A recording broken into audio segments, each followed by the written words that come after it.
We'd like to acknowledge the traditional owners of the land on which this podcast was recorded, and pay our respects to their elders, past, present, and emerging. and especially to any Aboriginal and or Torres Strait Islanders listening today. Now, how long are we going to talk for? You're going to cut your editor all out in here. Yeah, we can talk for half an hour. What?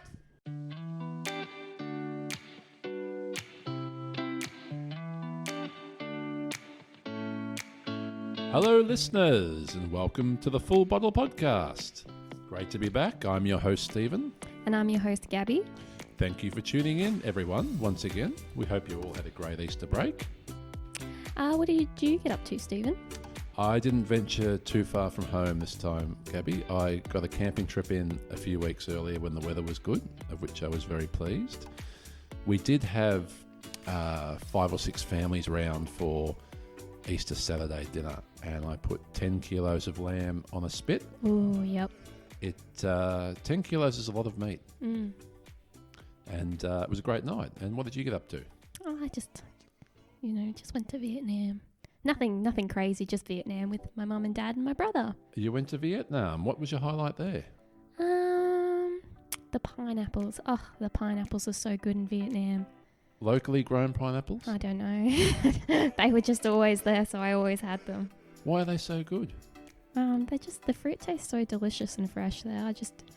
I don't know what it is. I think my dad was asking actually one of our tour guides, and they said, it only takes them from picking it to packing it to getting it to where it needs to go. It's only like a couple of hours. That'll do. Fresh. I love it. And Vietnam, a rising market for Australian citrus too. So thumbs up. Yeah, they always gave us a plate of mandarins or citrus at the end of each meal. That's kind of what you do. Can you claim this whole trip on tax now that you've mentioned in the podcast? Yeah, okay. Good. I don't have any problem with that. That works out well. Gabby, we've received some feedback from the boss. Yes, the big boss. So this episode is different from the rest, and it might become a recurring theme. This month, we're introducing episodes focusing on the people in the citrus industry. These episodes will profile individuals across the citrus industry who are either good at talking or lead an interesting citrus life, or both. Yeah, preferably both. Preferably both. So one person, one episode. And today we're starting off with Riverland grower Mike Arnold, who recently was inducted into our Hall of Fame. Mike was chair of the Australian Citrus Improvement Association, founding member of the South Australian Citrus Improvement Society. He's also a member of the Waikerie Co-op Board for a couple of decades, and a former chairman and life member of the Ag Bureau of Waikerie. He's also given, on top of this, which I found amazing, having given so much of his life to citrus and his own business, 60 years of service to the South Australian Country Fire Service at state and local level. Yeah, he's actually done a lot. When you have to write down sometimes what you've done, there's a lot to put on paper. I really enjoyed talking to Mike, so let's get into it. Let's go. Well, welcome to the podcast, Michael Arnold. How are you? I'm reasonably well for an old bugger. Oh, that's that's good to hear. So I'm sitting in here in Waikerie with you in your office. You've got 3 sons. Yes, 3 sons. I'm all involved in the land around Waikerie. And from your beginning and your family starting farming in this region, like how did that happen? Well, it happened through my grandfather. Waikerie was only a small area in 1894 and expanded in 1915, and my grandfather was running a line of paddle steamers, carting wool and wheat and equipment for the locks, and he bought extra high land in Waikerie and expanded in 1915. So actually the Arnolds have been involved in the Waikerie area since 1915. And my father, after he left school, was sent up here to learn about orchard work, and he came up in 1920, and we've been here since that time. And for you, as a young bloke on the farm, what was your experience? And well, I started here nearly 70 years ago in 1954, the 1st of January, I think it was. And it was certainly different then. We were still on furrow irrigation and only reasonably small holdings. I think we had 40 acres at the time, which at that time was quite large. and we grew a bit of a mixture of stuff. We had citrus and vines, and we did have a few other little things, and the family survived on that 40 acres. Tell me about your family. Well, now it's sort of grown, and I have 3 sons. 2 of them are home on the home property, which has expanded from 40 acres to something over 200 acres. We've sort of specialised mainly in citrus now. We're certainly not involved with the grape industry, and I'm sort of pleased with that. And a few other alternative crops we're growing. We've even tried mangoes, which has been reasonably successful, and a few other things. But we do concentrate mainly on the citrus and citrus varieties. I was talking to you before, and you've done a fair bit of travel. You've been to South Africa, you've been to Morocco, you've been to Spain. Yes, been to Spain. Yeah, I was involved in the Wakery packing shed, cooperative packing shed, and we decided to do trips overseas to take growers out of their own backyards, which I'm sort of well in favour of. And we did a number of trips overseas and kept going. And I've been to 8 or 9 World Citrus Conference and a number of nursery conferences. So I've seen a lot of the citrus countries of the world, and I haven't been to, I think the only one I haven't been to, the large citrus growing area is India. But we've seen most of the other citrus growing areas of the world and learned a hell of a lot. Tell me how you accidentally ended up in India, though. Oh, we were flying, and I've done it a couple of times. Alitalia, they got a certain name about flying, and we ran out of fuel, which wasn't unusual for them. And we finished up in Bombay, and I can always remember when they opened the aircraft doors and yelling at each other trying to get some fuel. So how many times have you gone overseas, Zach? Oh, I've been to 8 or 9, I can't remember, citrus conferences and a couple of world nursery conferences. And I said one thing is a pity they don't hold the both at the same time, but they seem to that separation. And I said, yes, I've been to over a number of times. And most of the time, although we've been over privately, most of the times we've been taking growers. And one of the biggest trips we had was in South America in the 80s. And South America wasn't geared up for conferences or tourists in general. And I had 48 people, one gentleman in a wheelchair, and getting through South Africa for 5 weeks, South America, in 5 weeks was a real exercise, I can tell you. Oh, yeah, it's an exercise now even. And what do you reckon was your favourite place to have gone? Look, they all have certain things for them. I mean, I love South Africa. I thought it's always a great country if anyone to visit. People are exceptionally friendly. And places like Morocco, although it's out of the way a little bit, are large citrus growing areas. And I was always impressed with their presentation of their fruit.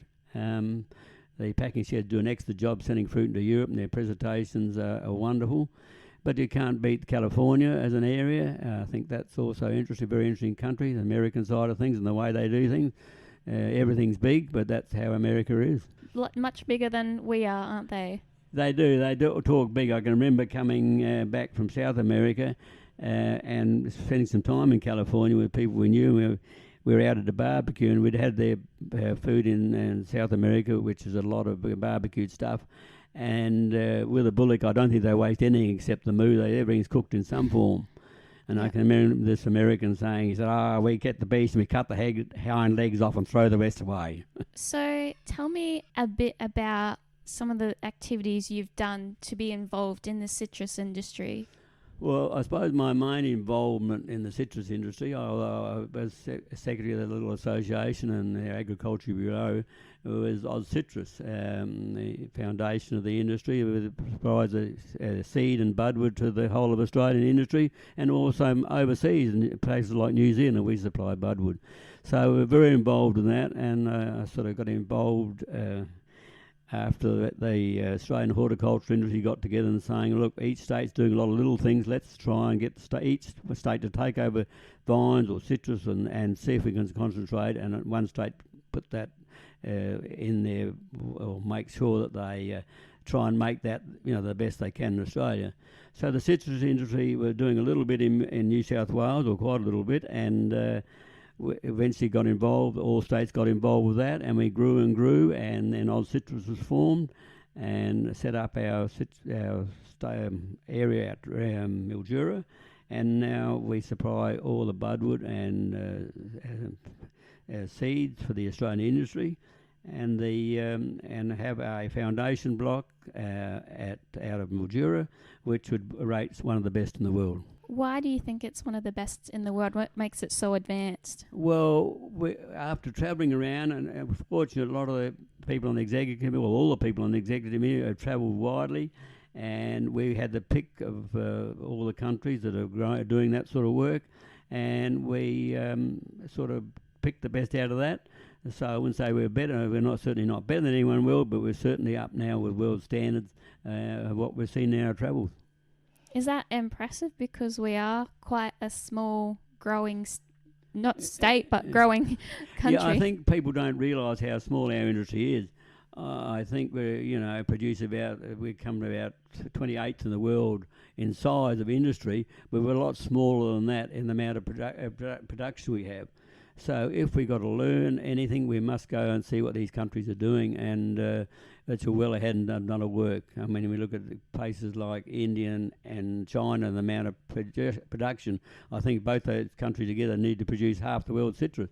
And you've got to step back and see where we are. And to learn anything, you've got to go to not so much China and India, but you've got to go to the Americas and Spain, Israel and those sort of places to see what's happening and how they're developing and looking after their foundation blocks. What is one thing that you have learnt, or maybe a few things that have been key over the years in your career in citrus?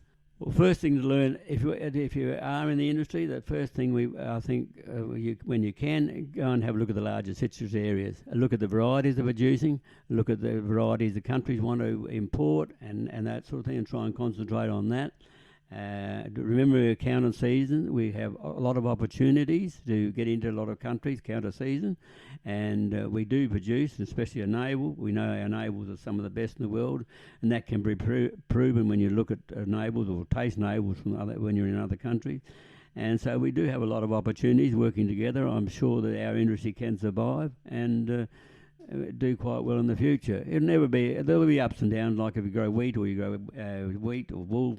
It all has its ups and downs, and if you stick with one thing, don't try and chase the market. Don't plant quickly what everybody else is doing, because I'm afraid you won't get ahead like that. And can you tell me about what it's like right now on your farm, where you're situated, how it's going? Well, as I said earlier, we used to have wine grapes and citrus, mainly a few other odds and sods. So what we've done, we've pretty well stuck now to pretty well all citrus. We have we are now growing a little specialist crops which fit in nicely with the citrus, so we're employing sort of 12 months a year. Things like mangoes, grown in certain areas near the river where it doesn't get frosty, this sort of thing, counter season to the tropical area, and those sort of things grow well, plus a number of other small items such as that sort of thing. What do you reckon's the best innovation or piece of technology that you've been able to, go from the trough irrigation to... Well, when we started, of course, it was furrow irrigation, and my job was working from 10 o'clock at night and to 8 in the morning watching the furrows. Well, that wasn't much fun, I can assure you. And where we came, I was at the end of the horse era, and we didn't have all these tractors and what we have nowadays. And as it's developed now with the irrigation and how it is with irrigation and fertiliser irrigation, you're not sitting on the back of a trolley throwing out, and getting big enough to be able to have your own slashers and your own hedger and your own spray plant, and you're not relying on some other contractor to come and do it. I think that's what you've got to aim for. Game to be self-sufficient. I know some of the things you might use but sometimes things got to be done today. You wait for a contractor, you may wait a week, 2 weeks, and it's the wrong time. So if you can get large enough to be able to have your own equipment, needn't necessarily be big equipment, but when things got to be done, they can be done now, and you don't have to wait. I think that's a great way to be. Is there a labour that you don't miss having to do yourself? Yeah, when I was young, milking the bloody cow. Milking the cow? No, look, I think everything's been a help. When you look at that furrow irrigation, every fortnight irrigating and putting furrows with a tractor and then cultivating in and that sort of thing, it's that labour content you're not doing. Everything's done on computers nowadays. Things are timed, right to do it. Pruning's done a different way now. When we used to prune, we used to take every little bit of deadwood out of a tree. Well, you can't afford to do that nowadays. And things have changed, and I think, you just have to change with things, and what the industry's done that, going from handing fruit in boxes to bulk handling, and I suppose we'll keep on improving. So you've got your 3 sons working on the farm at the moment? Yeah, I have 2 sons. Well, I have 3 sons in Wakery. One's involved with irrigation. My oldest and youngest son are home on the orchard. As I said, we started with 40 acres, and I can't catch up today, but we're well over 200 acres now of orchard, and we do have a hobby farm, as the people call it. It's quite a large farm in the area, but it's still in this area a hobby farm. And it's gradually evolving. When we started, everyone had 40 acres was a large property, but most of the farms in that time were 15, 20 acres with peaches and stone fruit, all the stone fruit, and then you had vines and you had citrus. That sort of thing's going well out, and I think more and more people now are specialising in one or the other. And you've got, I'm on your beautiful farm at the moment, and you've got like chickens, you've got dogs, you've got cats, and we were talking before, and you had sheep. Do you still have the sheep? Yeah, we still look. We said we run a hobby farm. We used to involve with merinos. But because of the area getting bigger with citrus and that sort of thing, the orchard area is getting larger. We've gone to the sheep where you don't have to shear and manage too much. The Damara, Storper sort of sheep, and there's less management. If we're fortunate where we are, we have water laid on the farm, so that's one of the main hassles, of course, in the summertime. So the farm looks after itself. It's just a bit of a hobby thing, and it's a great place in the winter to go out and have a barbecue. Oh, yeah. Okay, I'm invited. I'm inviting myself. That's right. Yeah, you don't go out this time of the year in the middle of summer. No. You do go out to check the water and the sheep, but in the winter time when it's raining, it's actually wonderful. Out there and might get a few mushrooms and what have you. And we have people come up and often go out there and just stay with their caravan quietly. It's quite hard sometimes to be a generational family operation. What do you think has worked so well with how you've encouraged your sons to come back onto farm and be so involved and really build it up to the next gear? Well, of course, that's very hard. I mean, when we started here, we learnt from our parents.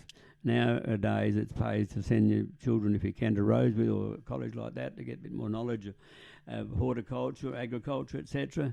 And look, when the changeover, I suppose for us was quite easy. The boys had a fair knowledge of the area, what to do, and they've taken over quite easily, and they've done a damn sight better than most of I would have done. And that's the generational thing. It's not. I don't think it's hard to let go. If you see someone that can do something, and most they do better than you, just pull away from it and stay inside and read the paper. Yeah. I think my dad struggles with that part. Still, he can't quite sit inside and read the newspaper. He's still got to go out and check on everything. Look, I'm the same thing. I certainly go and check on things and see how things are going.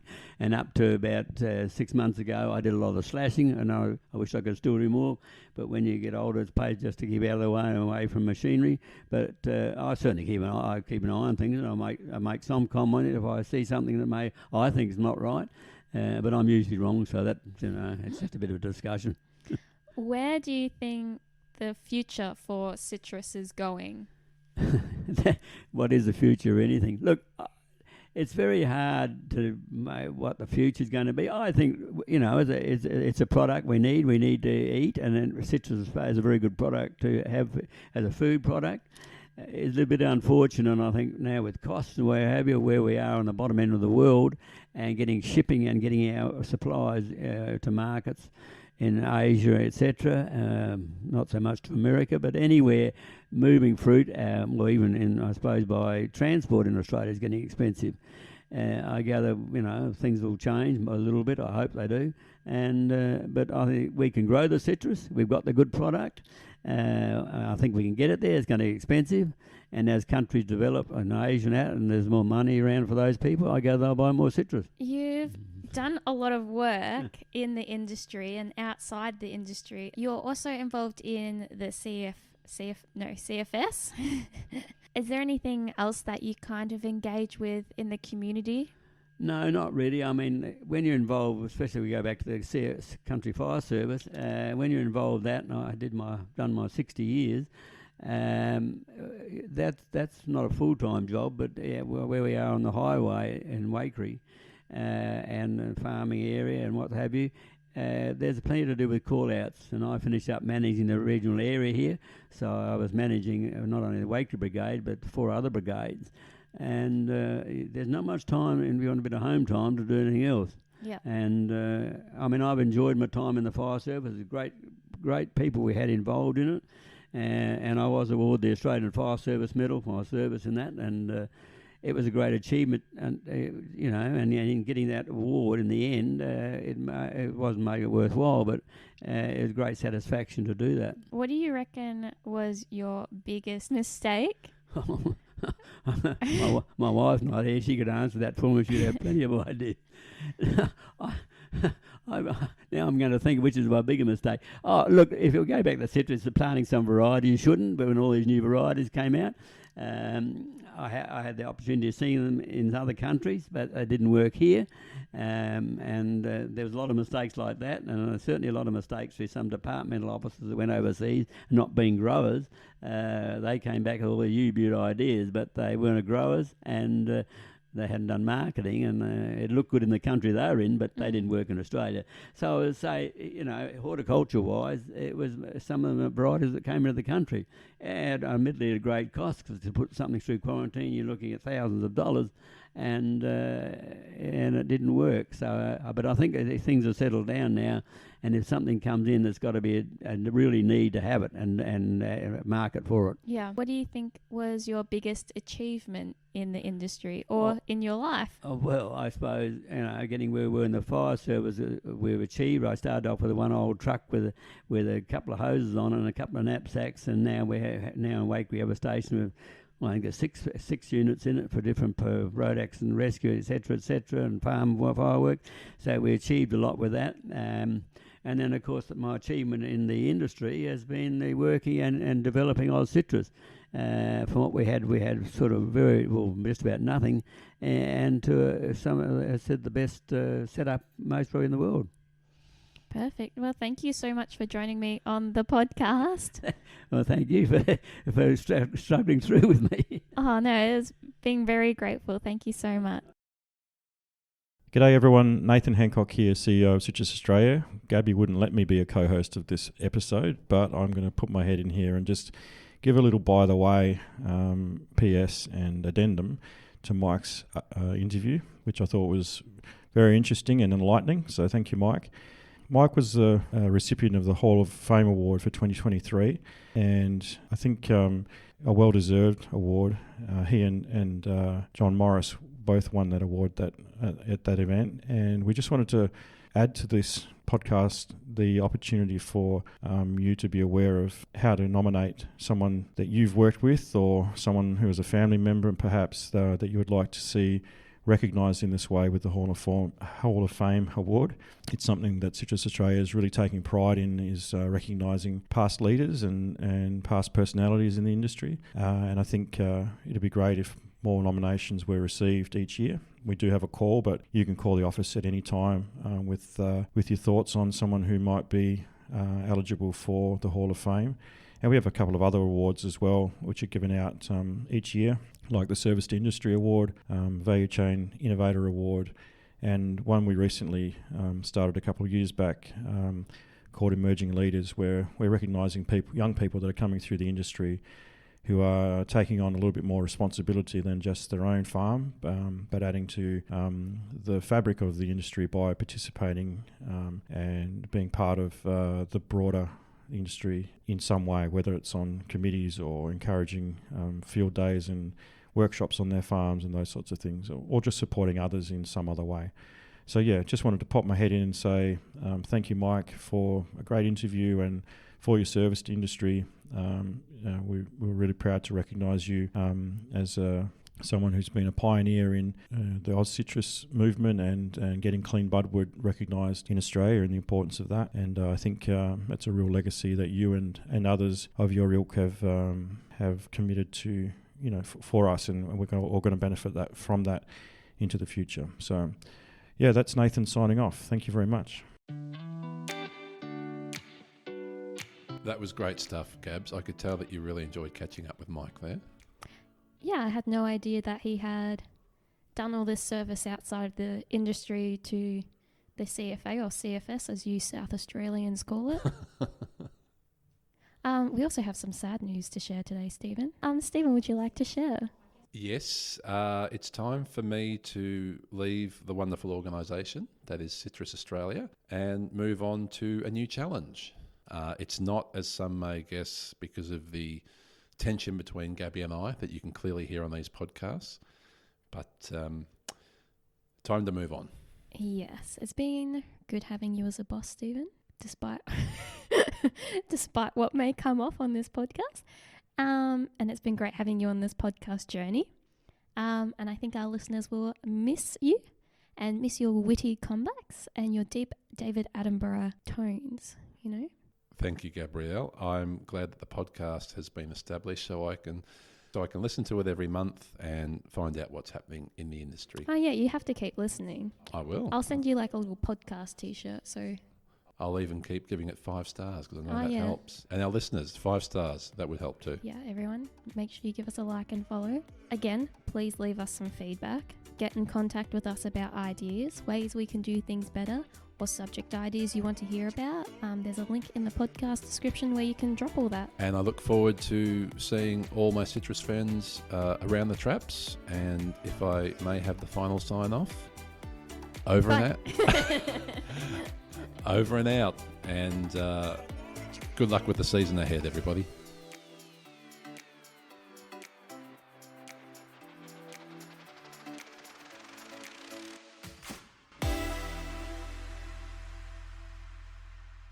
Hello, Gabby. Hello, Stephen. How are you? You sound like Batman. I am Batman. I'll be Bane.